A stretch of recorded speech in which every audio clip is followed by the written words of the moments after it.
In 1863, a 15-year-old boy stepped off the pier at San Francisco, ready to meet his destiny. He was a Christian from the city of Kaiping, in the province of Guangdong, China. Tan Congquan was born in the year 1848, precipitating the riotous years of the Taiping Heavenly Kingdom, and over the course of his life he would have witnessed the rise and flaming downfall of Hong Xiuquan and his band of Christian revolutionaries as they overthrew the 300-year-old Qing dynasty in southern China. Like many other children, he had been born into one of the greatest upheavals in Chinese history, one which the unscrupulous Heaven and Earth Society, also known as the Triads, took full advantage of, sending children to the American goldfields to seemingly pay the debts of their families back home. 1 year later, another young child appeared on the docks of San Francisco, a 10-year-old boy named Fang Jing.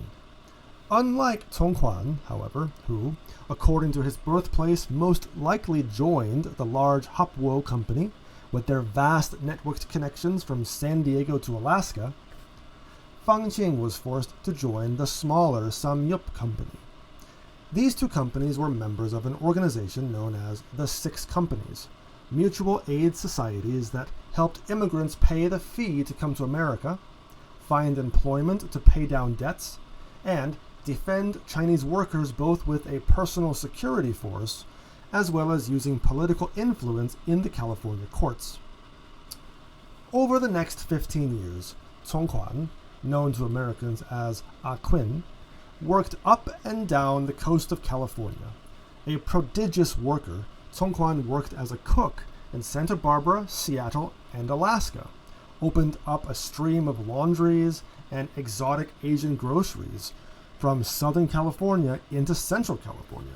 And by the time he was 30 years old, he was wealthy enough to spend an entire week in San Francisco visiting the theater during the daylight hours, and the rest either in church listening to sermons by Presbyterian preacher A.W. Loomis, or burying himself in brothels, or Bible studies until midnight.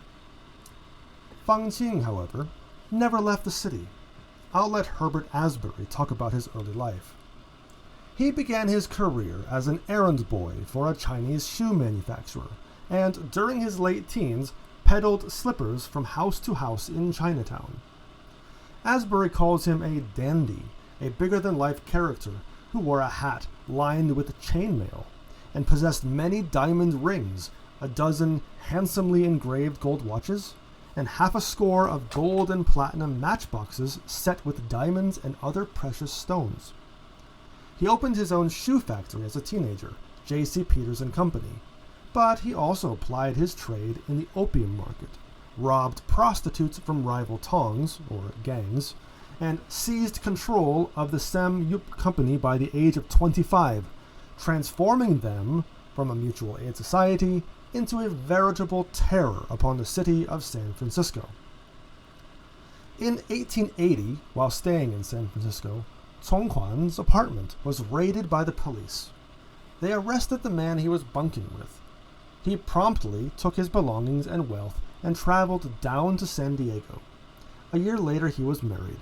His wife, a former prostitute saved by a Christian rescue mission. He opened a new store selling exotic goods from China and Japan, as well as a grocery store, something similar he had done more than a decade past. He also became a voice for the new Chinatown, becoming a labor recruiter, as well as a representative of the Chinese community, voicing concerns of abuse to the government and working diligently to bring the businesses of Chinatown into the modern world by following the strict sanitation and fire safety standards of San Diego. At his death in 1915, he was known as the father of San Diego's Chinatown, one of the most influential Chinese in San Diego, the biggest Chinese landowner in Southern California, and a fighter for justice and equality, leaving his wife and 12 children as scions of a new order. Fang Qing, later known as Little Pete, however, is today remembered as the Al Capone of San Francisco. According to popular myth, the newspapers dubbed him the King of Chinatown.